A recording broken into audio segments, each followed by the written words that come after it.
அனைவருக்கும் வணக்கம்ப. தமிழச்சி அனுசூயா கற்பது தமிழிலிருந்து. முதுகலை பட்டதாரி ஆசிரியர் தேர்விற்கான குறிப்பாக தமிழ் பாடத்திற்கான மாதிரி வினாத்தாள் பார்த்து வருகின்றோம்ப்பா. கான்செப்ட் கொஸ்டின்ஸ் அப்படிங்கிற பெயர்ல. இன்றைக்கு நாம் காண இருக்கின்ற வினாத்தாளின் எண் 17. முழுக்க முழுக்க பார்த்தீங்கன்னாக்கும் இலக்கியம், இலக்கணம் கலந்த மாதிரி வினாத்தாள். புதிய வினாக்கள் இருக்கின்றன. வீடியோவை முழுமையாக பாருங்கள். நன்றி. வாங்க வினாத்தாளிற்குள் செல்லலாம்.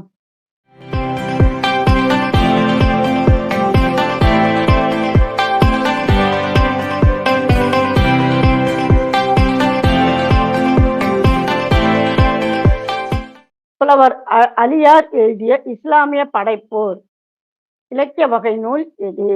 இந்திராயன் படைப்போர். அதாவது இஸ்லாமியர் எப்படி நம்ம வந்து தமிழ்ல சிற்று இலக்கியங்கள் அப்படின்னு சொல்லி சொல்லுகின்றோமோ அந்த மாதிரி இஸ்லாமிய சமயத்திலையும் பார்த்தீங்கன்னாக்கா 4 வகையான இலக்கிய வகை இருக்கின்றது இப்ப. சரிங்களா?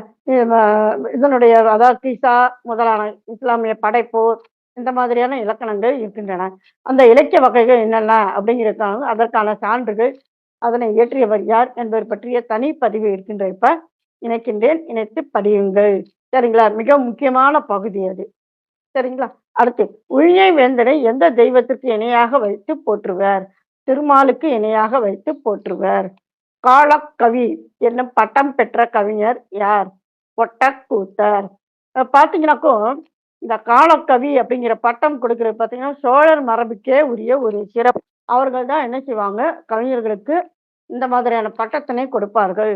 அதே சமயத்துல ஒட்டக்கூத்தர் அப்படிங்கிறது பார்த்தீங்கன்னாக்கும் 3 சோழ மன்னர்களை வைத்து நூலையும் பாடியிருக்கின்றார். உலா நூல் பாடியிருக்கின்றார்.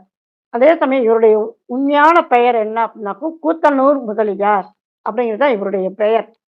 இவர் நிறுவிய கோவில் தான் வந்து சரஸ்வதி கோவில். உலகத்திலே பார்த்தீங்கன்னாக்கும் சரஸ்வதிக்கு ஒரு கோவில் இருக்கு அப்படின்னு சொல்லி சொன்னா இந்த கூத்தனூர் சரஸ்வதி கோவில் தான் மிகவும் புகழ்பெற்ற கோவில்.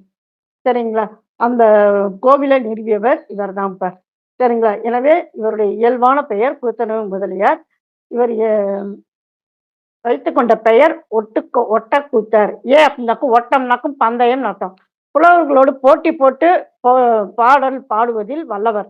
அதனால் இவர் ஒட்டக்கூத்தர் என்று அழைக்கப்பெற்றார். தாய் முதல் வேந்தன் என்று ஒவ்வொருவருக்கும் உரிய கடமைகளை வரிசைப்படுத்திய புலவர் பொன்முடியார். ஈன்று பிறந்திருந்தல் எந்தலை கடனே. சரிங்களா? சான்றோர் நாக்குதல் தந்தைக்கு கடனே அப்படின்னு சொல்லி ஒவ்வொரு கடமையாக கூறிக்கொண்டு செல்வார் பொன்முடியார். புறநானூற்றில் இடம்பெறுகின்றது. 50வது பாடல்.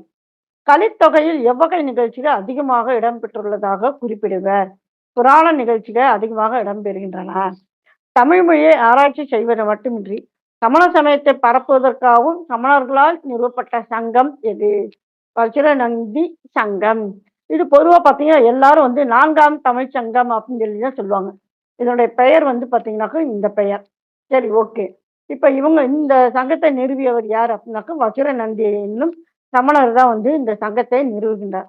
அவர் வந்து சமணத்தை சார்ந்தவர்களாக இருந்தாலும் முதல் நோக்கம் என்ன அப்படின்னா தமிழ் மொழியை ஆராய்ச்சி செய்வது. அதன் பிறகுதான் சமண சமயத்தை பரப்புவது அப்படிங்கிற ஒரு நோக்கம். சரிங்களா? பாண்டித்துரை தேவர் தான் வந்து ஆதரிக்கின்றார். அதன்படி இந்த சங்கமானது இயங்குகின்றது. மதுரையில் அமைக்கப்பெற்றது 470. மகாபாரத போரில் கையாண்ட பறவை வடிவிலான போர் உத்தியின் பெயர் என்ன? கிரௌஞ்ச வியூகம். வியூகம்னா உத்தின்னு அர்த்தம். சரிங்களா? அஷ்டாங்க யோகத்திற்கும் மேலாக சிவன் அருளால் ஞானத்தை அளிக்கும் சமாதி நிலையான சிவயோகத்தில் ஆழ்ந்தவர் யார்? திருமூலர். சாதாரண பார்த்தீங்கன்னா சிவயோகி அப்படின்னு சொல்லுவாங்க. சிவயோகினா என்னன்னாக்கா இதுதான். இந்த அஷ்டாங்க யோகத்துக்கு அடுத்த கட்டம், மேலான கட்டம். சிவனுடைய அவர் அருளால் கிடைத்தால் மட்டும்தான் இந்த யோகத்துல உட்கார முடியும். அதனால்தான் இதன் பெயர் சிவயோகம். சரிங்களா? வேங்கடசாமி முதலியார் எந்த நூலை முதலில் பதிப்பித்தார்? கம்பராமாயணத்தை முதலில் பதிப்பித்தார். குரலியம் வெளியீடான கவிஞர் முருகசுந்தரத்தின் கவிதை நூல் இது? கடை திறப்பு. ரொம்ப அருமையான நூல்பா.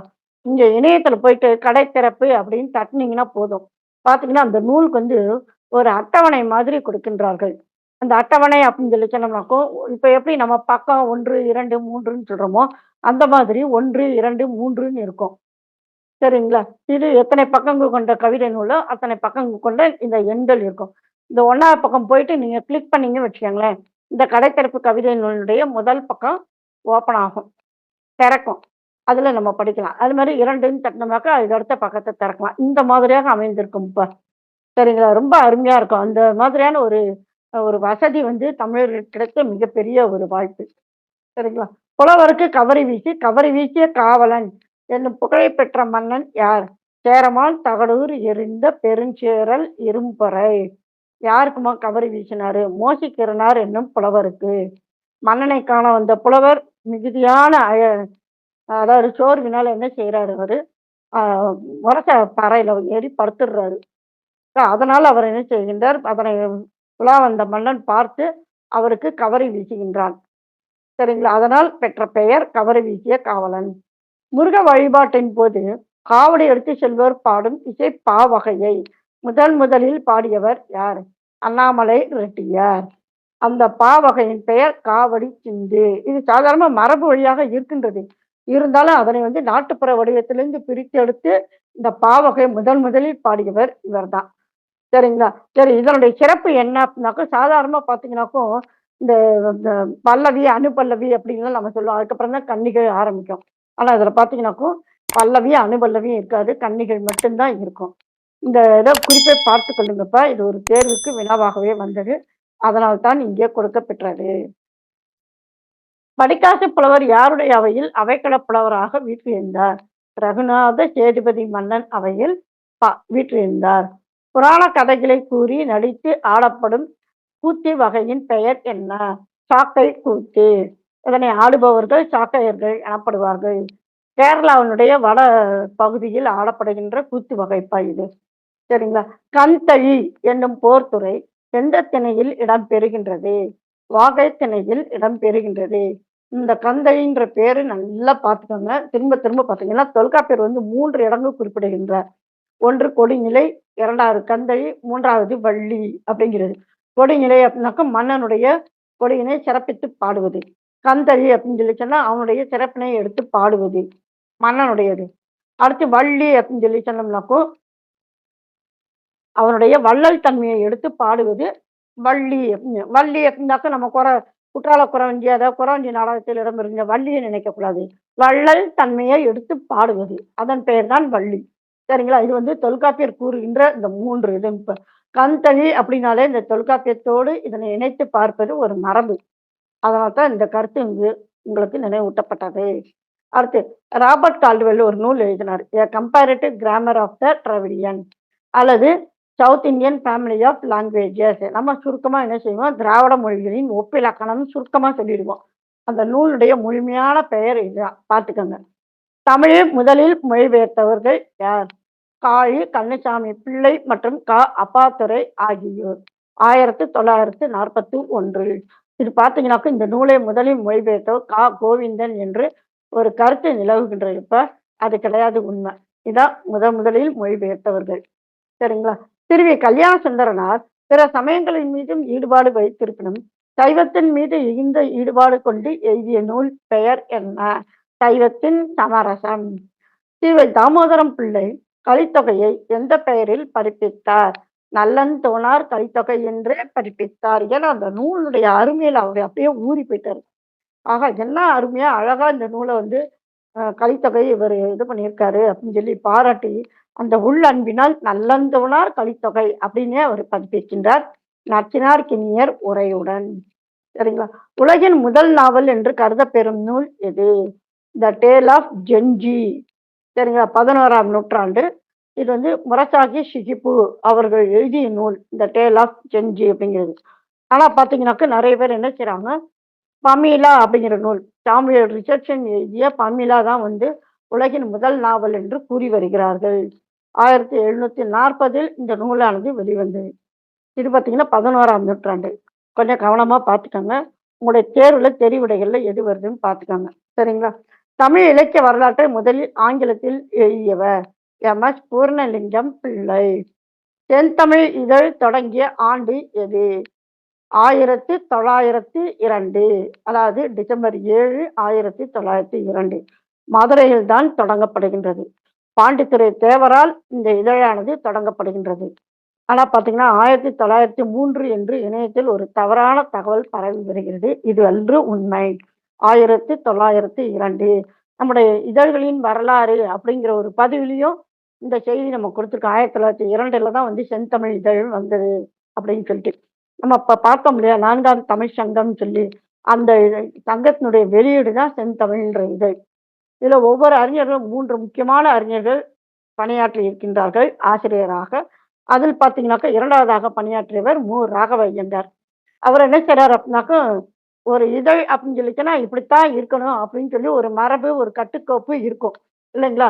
அத கொஞ்சமா அவர் என்ன செய்றாரு, ராகவ ஐயங்கார் கொஞ்சம் லேசா மீறுறாரு. மீறாருன்னா என்ன? பிற இதழ்களில் வெளிவந்த சுதேசமித்திரன் அந்த மாதிரியான இதழ் வெளிவந்த கட்டுரையெல்லாம் என்ன செய்றாரு, இந்த செந்தமிழ் இதழ்ல வெளியிடுறாரு. அதனால பாண்டித்துரை தேவருக்கு வருத்தம் ஏற்பட்டு, அவர் என்ன செய்றாரு, நாரண ஐயங்கார் அப்படிங்கிறவர செந்தமிழ் இதழினுடைய ஆசிரியராக நியமிக்கின்றார். அதற்கு ஒரு கடிதமும் எழுதுறாரு. இந்த மாரி உங்கள வந்து நான் நியமித்திருக்கேன். இந்த பத்திரிக்கை நீங்க தொடர்ந்து நடத்த வேண்டியது அப்படின்னு சொல்லி நாரண ஐயங்காருக்கு அவர் அனுப்புகின்றார்.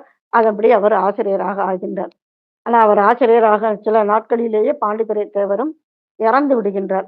அதனால் அந்த பத்திரிகை எப்படி தொடர்ந்து நடத்துவது என்று அறிய இயலாமல், அதன் பிறகு என்ன செய்றாங்க, அந்த இதழ் பெயர் மாற்றம் பெறுகின்றது. அந்த இதழ் தான் செந்தமிழ் செல்வி. சரிங்களா? இதுவும் ஒரு பதிவுல நம்ம குடுத்திருக்கோம்ப்பா. இங்கேயும் கூறப்பெற்றது. நினைவில் வைத்திருங்கள். அடுத்து, சமஸ்கிருத மொழியின் முதல் இலக்கண அறிஞர் யார்? பாணினி. அவர் இயற்றிய நூல் தான் அஷ்டாத்தியாயி. எப்படி நம்ம தொல்காப்பியர், தொல்காப்பியம் அப்படிங்கிறோமோ, சமஸ்கிருத மொழியில இந்த இது ரொம்ப ரொம்ப புகழ்பெற்ற நூல்ப்பா. சரிங்களா? தொல்காப்பியத்துக்கு இணையாக இதனையும் நினைவில் வைத்திருங்கள். அடுத்து, நிலைத்தமிழின் தெய்வப் புலமே திருவள்ளுவர் உரைத்தமை வைத்த சொல் என்று கூறி தூது நூல் எழுதியவர் யார்? உமாபதி சிவாச்சாரியார். அவர் எழுதிய நூலின் பெயர் நெஞ்சுவிடு தூது. இந்த உமாபதி சிவாச்சாரியார் வந்து தன்னுடைய ஆசிரியர் கொங்கணத்தேவர். அவர் மேல ரொம்ப மரியாதையும், அன்பும், மரியாதையும் வைத்திருந்ததுனால அவர் என்ன செய்கின்றார், ஒரு நெஞ்சு விடு தூது. இந்த மாதிரி எனக்கு வந்து எப்படி நம்ம தமிழ் விடு தூது அப்படின்னு சொல்லி சொன்னோம்னாக்கா, தலைவி வந்து மதுரையில் இருக்கின்ற அந்த சோமசுந்தர கடவுளுக்கு தமிழை தூதாக விடுத்தாலோ, அதுபோன்று இவர் திருவள்ளுவரின் திருக்குறளை எடுத்து வைத்து, அதனை போற்றி புகழ்கின்ற வகையில் தூதாக அனுப்புகின்றார். சரிங்களா? அதான் நெஞ்சு விடு தூது. அனுத்தமா என்னும் நாவலாசிரியரின் சிறப்பு பெயர் என்ன? தமிழ்நாட்டின் ஜேம்ஸ் ஆஸ்டின். இந்த ஜேம்ஸ் ஆஸ்டின் அப்படிங்கிறவங்க வந்து ஆங்கில நாவலாசிரியர். அவரைப் போன்றே இவர் வந்து சமூகத்தில் இருக்கின்ற சிக்கலான பிரச்சனைகளை எடுத்து வைத்துக்கொண்டு அதனை எழுதி வெற்றி கண்டவர். எனவே அவரை இவ்வாறு சிறப்பு பெயர் தந்து பாராட்டுகின்றனர். சரிங்களா? ஆக இதுவரைக்கும் பார்த்தோமானால், நம்ம வந்து 17வது வினாத்தாள்ல இந்த மாதிரியான கருத்துக்கள்லாம் பார்த்தோம்பா. இதுல கூடுதல் கருத்துக்கள்லாம் நம்ம சொல்லியிருக்கோம். ஒரு தடவைக்கு மறு தடவை இந்த வீடியோவ பார்த்துக்கங்க. சரிங்களா? அதே சமயம் இதுல நம்ம பார்த்த கருத்துக்களுடன் தொடர்புடைய பதிவுகளை இணைக்கின்றேன். அவற்றை இணைத்து படியுங்கள். சரிங்களாப்பா? உங்கள் கருத்துக்களை குறிப்பிடுங்கள். மீண்டும் ஒரு புதிய பதிவில் சந்திப்போம். நன்றி, வணக்கம்.